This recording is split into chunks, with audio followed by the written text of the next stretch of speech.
거꾸로 교실이라는 게 뭔가요?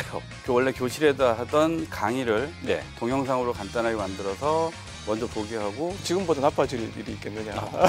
왜 굳이 저렇게 할까라고 했는데 모든 나라의 교육이 문제에 있다. 그때부터 아이들이 완전히 달라지기 시작했어요. 결국은 테크놀로지가 빠지면 곤란하다. 처음에 이제 되게 중요한 것 좀 느껴지는데 거꾸로 교실은 웹이다. 웹이다, 웹? 한 주간의 IT 뉴스를 정리하는 위클리 T 시간. 귀가로 잘생겼다. 팔로우 미. 아마 보시는 분들은 이미 감을 잡았을 거예요, 그죠? 뭐죠? 오늘은 스틱 PC. 꺼내주세요. 이렇게 생겼습니다. 어허, 근데 이만한 사이즈에서 과연 그런 성능을 낼 수 있을 것이냐? 왜 오늘만 보십니까?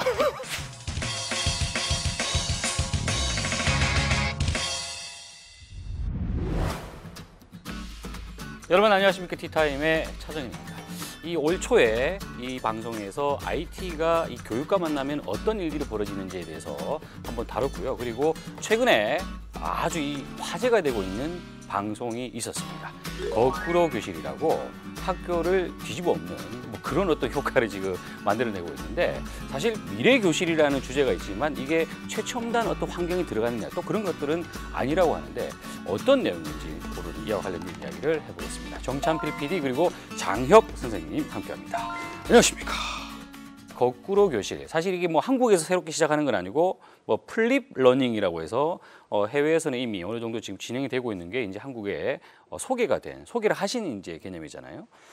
거꾸로 교실이라는 게 뭔가요? 개념적으로는 아주 단순하죠. 그러니까 그 선생님들이 원래 교실에다 하던 강의를 동영상으로 간단하게 만들어서 먼저 보게 하고 수업 시간에는 강의를 하지 않고 다른 활동, 뭐 아이들에게 토론이든지 아니면 여러 가지 액티비티를 고안을 해서 한다. 이런 개념으로 해서 미국에서는 플립드 러닝이라고 불렀어요. 그 간단한 발상의 전환을 통해서 교사가 가르치는 사람이 아니라 조력자로 자리를 바꾸는 데 아주 결정적인 계기를 만드는 거죠. 제가 80년대 초등학교 다닐 때 시범 수업이라고 하나요? 뭐 그런 수업 때 간간히 한번 보여줬던 그런 느낌인데, 선생님 보시기에 어떻습니까? 이게 가능했다라고 봐야 될까요? 아니면 아직도 뭔가 좀 도전 중이다 이렇게 봐야 될까요? 사실은 가능한 수업 방식이었는데 지금까지 저희들이 그렇게 생각을 뒤집을 그런 기회가 없었던 것이죠. 패러다임의 어떤 전환인데, 그래서 사실은 방금 말씀하신 대로 이제 공개 수업 정도에서는 아주 이상적인 모델로서 보여졌던 것이고, 지금 우리 선생님들 거꾸로 교실 수업하시는 모습들을 보면 평상시 수업이 거꾸로 교실로 언제든지 마음 편하게 공유할 수 있습니다. 그렇군요. 아마 이 뭐 방송을 보신 분들은 알겠지만 저도 그랬습니다. 이 선생님들 참여하시는 분들을 보면서 왜 저러지? 왜 굳이 저렇게 할까라고 했는데, 최초에 이걸 방송을 기획해야 되겠다고 어떻게 생각을 하셨습니까? 국제적인 그 세미나를 한번 갔다가 교육이 이대로 되면 안 된다는 얘기를 들은 거예요. 모든 나라의 교육이 문제에 있다. 그래서 이제 파보기 시작했어요. 이게 글로벌 이슈라면 뭐지라고 쭉 파고 들어갔는데 키워드로 나온 게 이제 교육 지체 현상이었어요. 그래서 몇 달 동안을 스터디를 쭉 하고 있었는데, 그때 발견했던 게 미국에서 플립드 러닝이라고 하는 게 급속도로 부상하고 있는 걸 발견을 했었고, 바로 부산에 내려가서 선생님들을 섭외를 해요. 너무 놀랬던 게 처음에는 에이 말도 안 되라고 하다가 설명들을 듣고 나서는 일단은 어쨌든 해보겠다는 방향으로 바뀌더라고요. 그래서 느꼈던 게 이제 선생님들이 굉장히 심각한 문제 상황에 있다 지금. 돌파구가 뭐가 됐든 돌파구를 찾지는 안 되는 상황이라는 생각이거든요. 피디님께서 또 하신 말씀이 뭐 이거 실험 한번 해본다고 지금보다 나빠질 일이 있겠느냐. 딱 그 말씀하셨을 때 저희들이 다들 고개를 끄덕끄덕하면서 한번 해보자라고 됐고요. 근데 되게 신기한 거는 한 두 번째 수업이었던가요? 그때부터 아이들이 완전히 달라지기 시작했어요.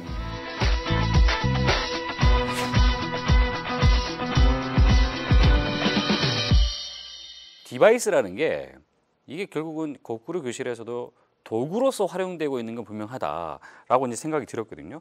첫 번째로 동영상을 제작을 한다는 얘기예요. 그 활용하는 게 결국 테크놀로지 아니겠습니까? 그렇죠.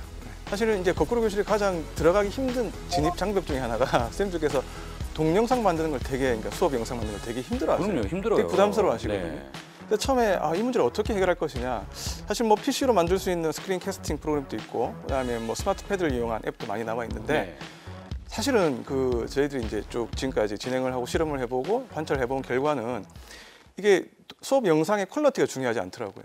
그래서 메시지가 중요하고 컨텐츠가 더 중요해서 오히려 아이들은 선생님들이 직접 스마트폰으로 찍은 빼뚤빼뚤한 그 손글씨를 더 좋아하는 그런 부분도 우리가 발견을 했었습니다.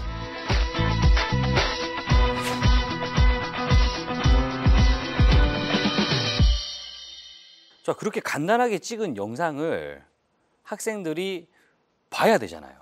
가장 큰 문제가 선생님들이 그 만든 영상을 올릴 곳이 마땅치 않다는 것이었습니다.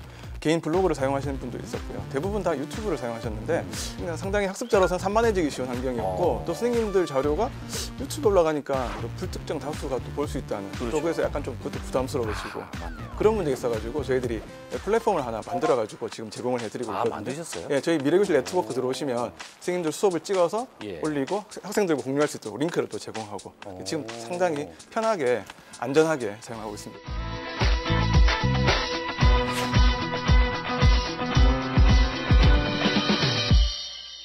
이 디바이스도 보니까 제가 굉장히 좋은 디바이스를 갖고 있겠지 이렇게 생각을 했거든요. 그랬더니 보니까 선생님들이 갖고 있는 디바이스가 제가 보기에는 굉장히 좀 눈물이 날 정도로 오래된 디바이스를 가지고 뭔가를 만들어낸단 말이에요. 그러면 디바이스가 뭐 사양이 좋고 안 좋고 이거는 큰 의미가 없다는 말이네요.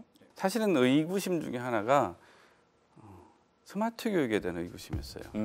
그래서 미국에서 이제 성공적으로 교육 혁신을 했다는 거길 들어가서 저희들이 쫙 취재를 해요. 진짜로 테크놀로지가 아이들의 변화에 얼마나 이 교육 혁신에 얼만큼 영향을 미쳤으니까 그랬을 때 다 고개를 저어서 그게 아니다라고 얘기해요. 그 방법의 변화다. 기술이 필요가 없다는 얘기가 아니라 일종의 막 방아쇠 역할을 해주는 지금 거꾸로 교실도 마찬가지잖아요.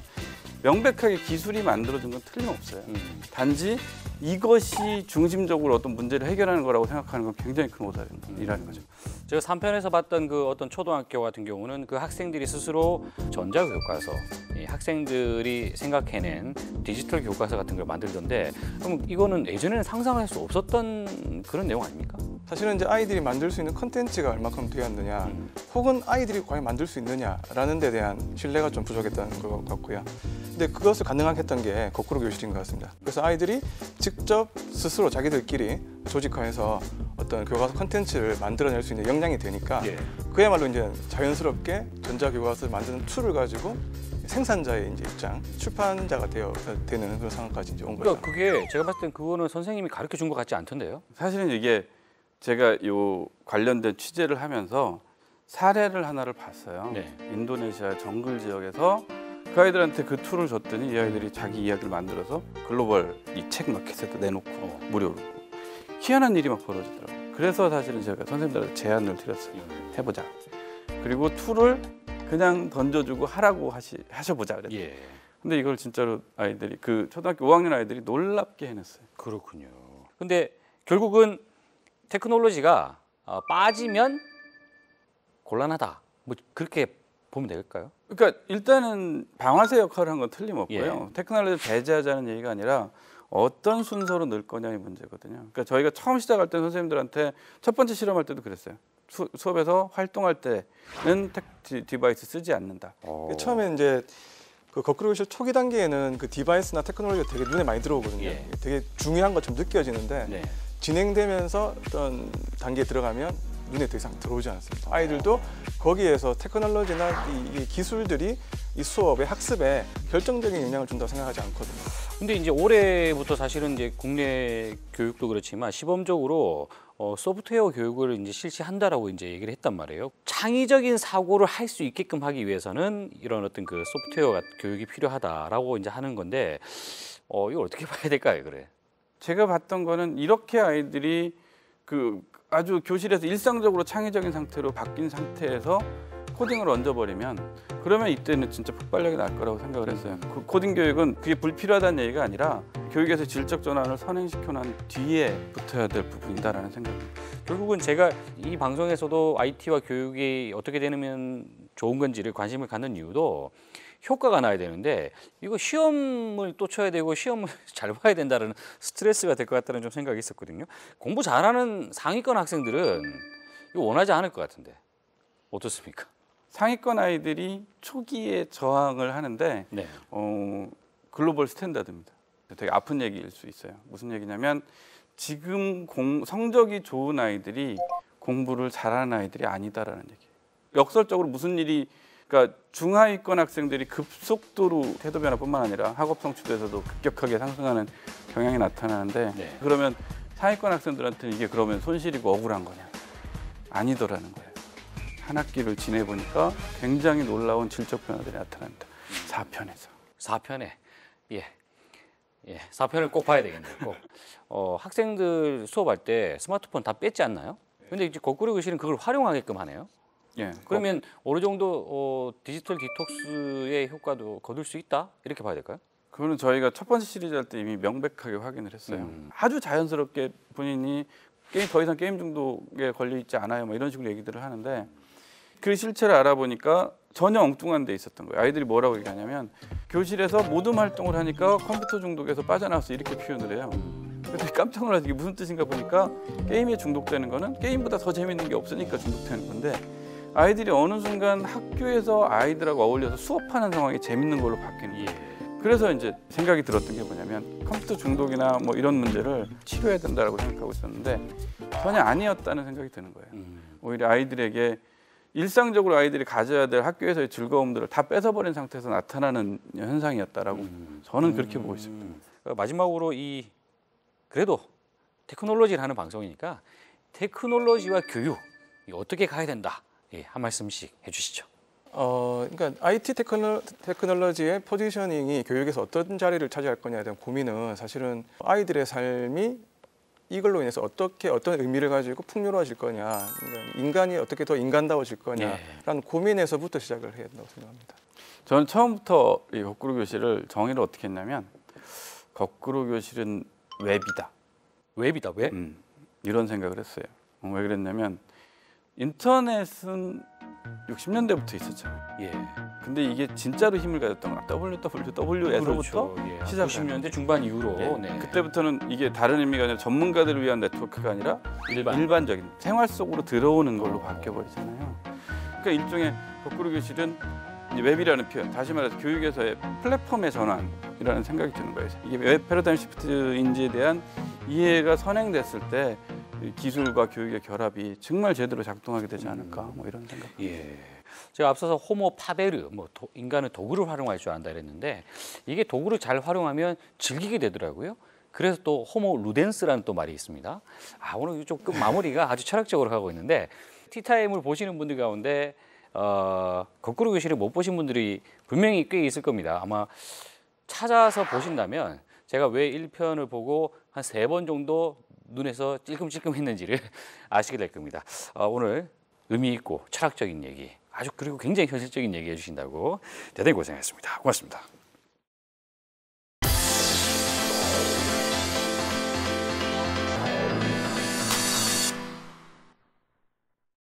한 주간의 IT 뉴스를 정리하는 위클리 T 시간, 하나씩 쏙쏙 IT 완전 공략 지금 시작합니다. 통신사 변경 때마다 냈던 이동통신 가입비가 무려 19년 만에 폐지됐다고 합니다. 예스! KT와 LG U+는 그동안 이동통신 서비스 신규 가입자에게 부과해온 7,200원, 9,000원의 가입비를 전면 폐지한다고 밝혔습니다. 이는 소비자의 통신비 부담을 덜어주기 위한 정부와 이통 3사의 가입비 폐지 약속을 이행한 것으로 앞서 SK텔레콤은 작년 말 11,880원의 가입비를 폐지한 바 있는데요.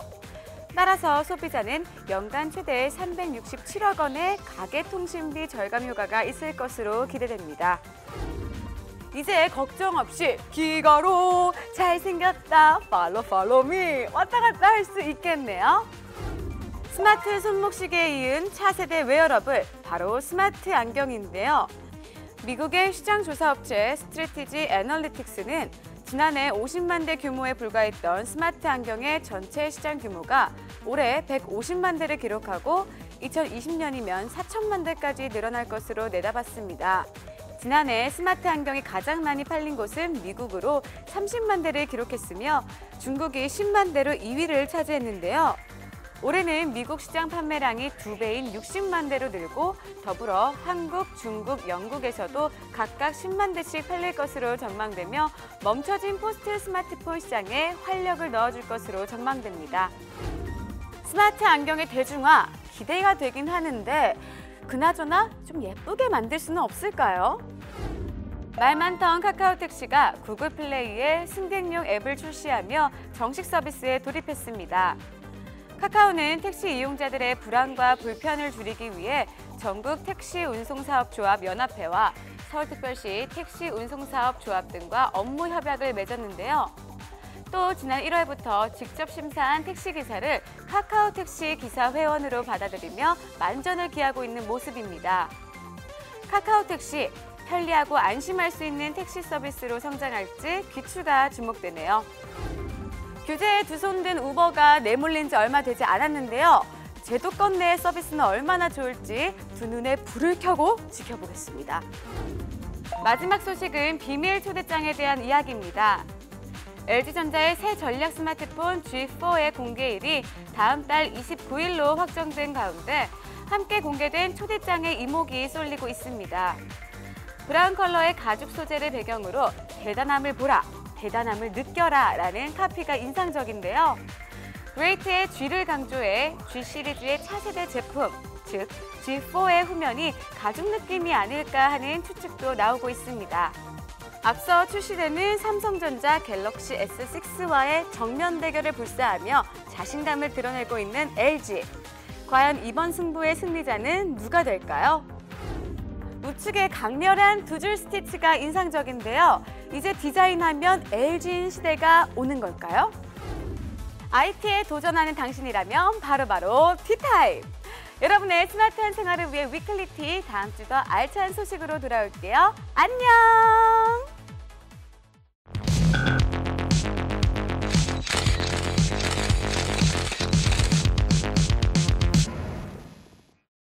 네, 테크수다 오늘도 힘차게 출발합니다. 최호섭, 오은석 기자 함께합니다. 안녕하십니까? 네, 안녕하세요. 오늘은 이미 아마 보시는 분들은 이미 감을 잡았을 거예요, 그죠? 왜 모니터가 있나?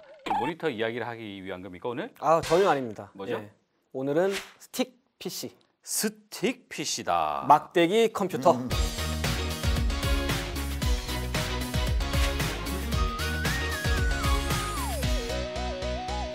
자, 스틱 PC가 뭔지 일단 이야기를 좀 해볼까요? 말 그대로 스틱 PC, 막대기 모양의 컴퓨터를 말하는데요.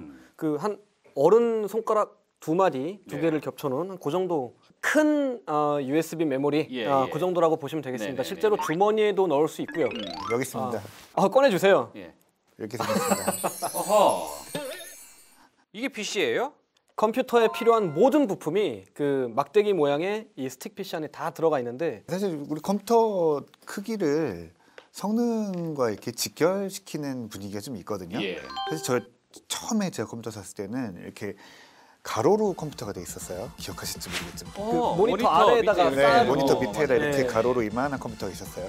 그러다가 이제 타워형 컴퓨터가 나온 거예요. 그러다가 사실 이제 PC가 점점 작아지고 요즘에 이제 슬림 PC들 이렇게 작은 PC들이 나오고 뭐 노트북이 대중화되기도 하고 그러면서 이제 작은 PC들에 대한 수요들이 계속 나온 거잖아요. 그러다가 이제 뭐 아시다시피 뭐 스마트폰 나오고 태블릿 나오고 이러면서 컴퓨터가 참 경계가 애매해지고 물론 이제 노트북, 울트라북 다 있지만 그런데 야 이런 게 나올 줄이야. 일단은 보통 이제 작은 PC들이 나오기 시작한 게 이것도 PC입니까? 네, 이것도 PC거든요. 이거는 미니 PC라고 부르나요? 네, 이런 것들이 이제 뭐 미니 PC라고 하고요. 이게 사실은 제가 한 4, 5년 전에 쓰던 이제 미니 PC인데요. 이게 이제 아톰 프로세서가 들어가 있고 뭐 500GB 하드디스크에 DVD 레코더 들어 있다가 그리고 최근에 이제 또 주목받는 PC 중에 하나가 이제 이 작은 NUC라는 건데 이 PC는 뭐 여러분들 쓰시는 데스크탑이나 일반 노트북 같은 거랑 비교해도 성능이 절대 떨어지지 않거든요. 뭐 코어 i5가 들어가 있고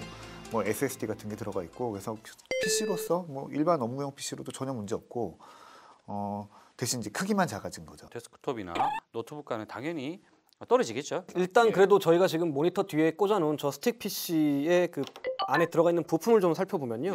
인텔 아톰 Z 프로세서로 이제 동작하는 PC고요. 아톰 시리즈. 맞습니다. 그 아톰 맞아요. 왜 공대생 자본주의식으로 하시면 곤란한데? 저는 아톰 만화를 안 봤잖아요. 두 분은 보셨고. 아톰을 안 봤대. 저 아톰 한 번도 안 봤어요. 민키도 몰라, 민키? 민키도 모르죠. 요술공주 민키? 요술공주 민키. 아, 네. 노래만 알지. 알지. 노래만 알지. 보진 않았어요.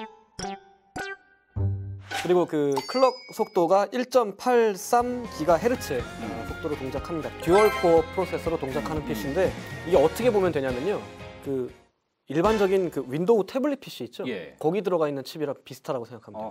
예. 플래시 메모리가 이제 어떻게 들어가냐에 따라서 뭐 2GB짜리도 있고요. 뭐 32기가도 있던데 이거? 네, 32GB짜리도 예. 있어요. 그리고 뭐 그 스마트폰 메모리 확장할 때 쓰시던 이런 네네. 작은 마이크로 SD 카드도 있기 때문에 아하.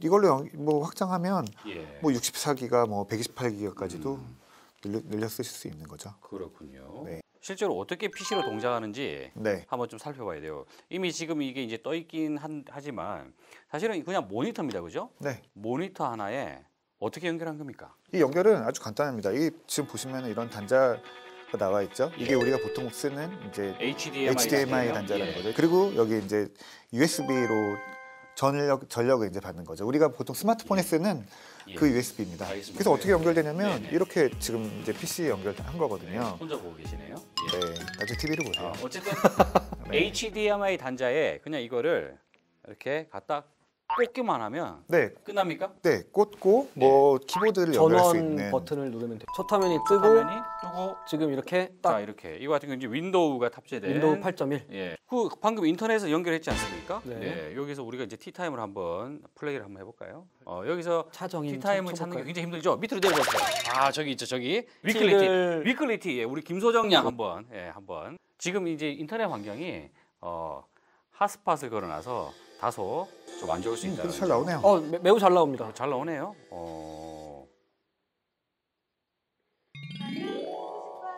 스피커도 괜찮아요. 스피커는 모니터에서 나오는 스피커인데요. 저희 집에 있는 노트북 스피커보다 괜찮아요. 공대생 오늘 저거 좀 같은데요? 예. 자, 잘 나오네요. 잘 나오는 거 확인했고. 그런데 보통 이제 이게 블루투스로 연결되어 있는 무선 키보드, 네. 그리고 무선 마우스가 있으면 더 예. 좋겠죠. 그런 것들을 이제 연결한다는 건데 만약에 집에 이런 게 없다라고 하면 사용할 수가 없어요. 그렇죠? 네, 그렇죠. 아니 그건 당연한 거죠. 컴퓨터잖아요. 따라서 제가 이제 궁금한 거 말이에요. 왜 이걸 써야 됩니까? 그러니까 왜 써야 됩니까? 저는 그게 궁금한 겁니다. PC도 요즘에는 이제 용도별로 좀 세분화되고 있거든요. 예. 근데 저는 이거 이제 어떻게 쓰냐에 따라서 뭐 다를 수 있지만 저는 이거를 스마트 TV 관점에서 좀 보고 싶거든요. 스마트 TV? 네. 저희 집에 네. 있어요. 네, 쓰세요? 안 써요. 안 쓰시죠? 예. 왜 안 쓰세요? 할 게 없어요. 할 게 없잖아요. 네. 저도 스마트 TV 있거든요. 네. 근데 안 쓴 지가 한 3, 4년 된 것 같아요. 초창기에 샀는데 결국에는 왜 안 쓰냐? 거기서 되는 게 별로 없는 거죠. 거기 게임 해봤습니까? 게임 다운로드 받아서 하나 해봤어요. 간단한 거, 뭐 이 숫자 맞추기 이런 건데 TV에서는 한단 말이에요. 뭐 이렇게 공을 하나 던지면 공이 뚝뚝 뭐 이런 식으로 가요. 그러니까요. 왜 하자는 거지? 그러니까 그게 그때는 사실은 되게 굉장히 쿨해 보였지만 지금 보면은 정말 뭐라고 이렇게 입에 담을 수 없는. 입에 담아도 됩니다. 입에 한번 담아주세요. 진짜. 예, 그랬어요. 네. 그래서 사실은 이제 TV에서 뭘 하냐? 인터넷으로 동영상 다운 받아서 보는 거죠. 영상을 본다는 스마트폰을 의미에서는? 통해서 미러링 같은 걸로 볼 수도 있지만 네. 이제 이거는 직접 OTT에 직접 접속할 수 있는 컴퓨터인 거죠. 그러니까 방금 스마트 TV 말씀하셨는데 저게 좀 괜찮은 그 마케팅 포인트인 지점이 뭐냐면은 지금 아시겠지만 두 분 다 이제 결혼하시면서 혼수 살림으로 스마트 TV 장만하시지 않았습니까? 내가 스마트 TV를 산 게 아니라 스마트가 따라왔다니까 TV를 샀는데 그때는 살 수밖에 없었어요. 살 수밖에 왜냐면 없었어. 그거밖에 안 나와. 홈쇼핑에서 엄청나게 한 20% 30% 할인을 하니까 근데 이게 막 아마 늘어진단 말이에요. 어쨌든 간에 그 일반 그냥 그 값싼 TV를 산 다음에 요거를 꽂으면 스마트 TV보다 훨씬 더 스마트한 TV가 되는 거예요. 근데 대신에 요 가격이 20만 원도 안 됩니다. 한 15만 원에서 10만 원대. 네, 20만 원. 그래서 그냥 장난감 사듯이 사가지고 예. TV에 꽂아놓으면 MS가 자동으로 업그레이드해주고 여기 뭐 이제 윈도우 10 나오면 윈도우 10도 올릴 수 있거든요. 무료로 업데이트 해주고. 그렇죠. 네, 그러니까 결국은 무엇을 하느냐의 가게인데 네. 영상을 본다? 굳이 저게 필요한가? 그 이렇게 근데 생각하시는 굳이- 분들은 안 사시면 돼요. 그러면 오기 전에 이 스틱 PC의 가능성 그리고 스틱 PC의 미래 어떻게 보십니까? 저는 일단은 새로운 카테고리의 PC가 하나 나온 것일 뿐이고 예. 아까도 얘기하지 않았습니까? 새로운 카테고리가 하나 나온 것일 뿐이고요. 그냥 우리 이런 거 만질 줄 안다. 이런 걸 만들 수 있는 세상이 됐다. 하지만 살 것이다 안 살 것이다. 저는 안 삽니다. 예. 예. 집에 브라운관 TV이기 때문에 뒤에 HDMI 케이블 포트가 없습니다. 최 기자는 이 스틱 PC의 어떤 그 가능성과 향후 어떻게 될 것인가 어떻게 봅니까? 네, 제가 아까 뭐 TV를 말씀드렸지만 사실 TV는 그 중에 하나인 거고요. 뭐 사실은 이제 컴퓨터가 작아지면서 아이디어가 좀 많아지지 않을까. 뭐 얼마 전에 발표한 뭐 애플 뭐 맥북 신형 맥북 같은 경우도 와 저런 PC가 있어라고 사람들이 디자인을 놓고 얘기했지만 사실 그 안에는 아주 작은 그 메인보드가 들어가거든요. 컴퓨터 크기 자체는 굉장히 작아지는 거죠. 뭐 또 어떤 활용도가 굉장히 많아지고 있는데 은행 ATM에도 컴퓨터가 들어가거든요. 네, 이런 작은 PC들이 들어가면서 ATM 기계 자체도 좀 작아지기도 하고 또 제가 어디 좀 방송국 갔다가 뭐 하는 용도인지 정확히 모르겠지만 카메라에도 PC가 한 대씩 붙게 되는 거예요. 그 실제로 차정인 기자님께서는 매일 지나다니는 KBS 정문에 그 4K 시험 방송하고 있는 거대한 모니터 밑에 미니 PC의 일종인 그 맥미니가 붙어 있지 않습니까? 예. 이제 그런 게 저런 이런 작은 걸로 그렇죠. 앞으로 대체될 수 있는. 그러니까 근데 이만한 사이즈에서 과연 그런 성능을 낼 수 있을 것이냐? 왜 오늘만 보십니까? 미래도 봐야 되는 거죠. 그럼요. 예. 그런데 말이죠. 저는 이게 좀 서글픈 생각이 들어요. 뭐가 서글프죠? 이 지금 이렇게 들고 다닐 수 있는 PC가 왔다는 것은 어디서든지 일을 해라. 너는 일을 해라라는 얘기 아닙니까? 이거는 언제 어디서나 들고 다니면서 일을 하라고 만들어 놓은 제품이 아닙니다. 뭐 하라고 만든 제품이에요? 그러면? 영화 보라고? 제가 그냥 답답하니까 네. 그냥 오늘 그냥 이제 끝내기로 하겠습니다.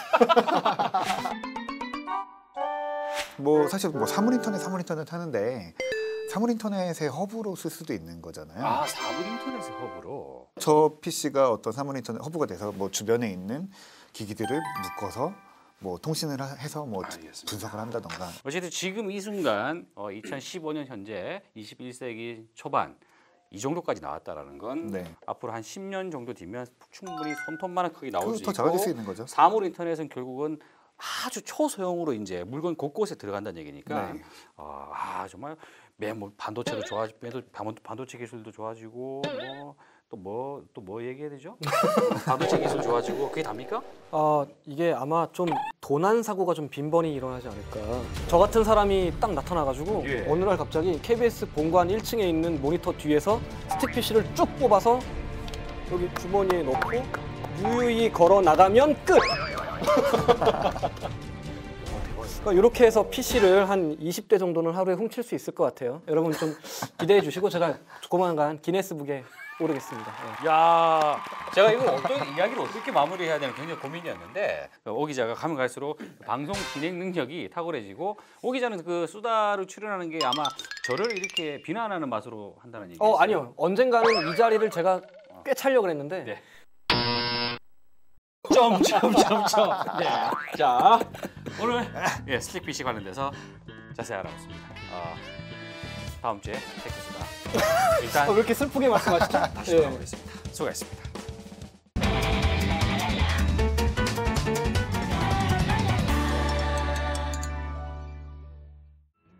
네, 티타임 오늘은 이 화제가 되고 있는 방송 거꾸로 교실과 관련된 이야기를 해봤는데요. 이 결국은 IT가 교육을 만난다. IT는 목적이 되는 게 아니라 도구, 수단이 되어야 된다는 걸 다시 한 번 더 느끼게 됐습니다. 다음 주에 또 좋은 뉴스로 찾아뵙겠습니다. 고맙습니다.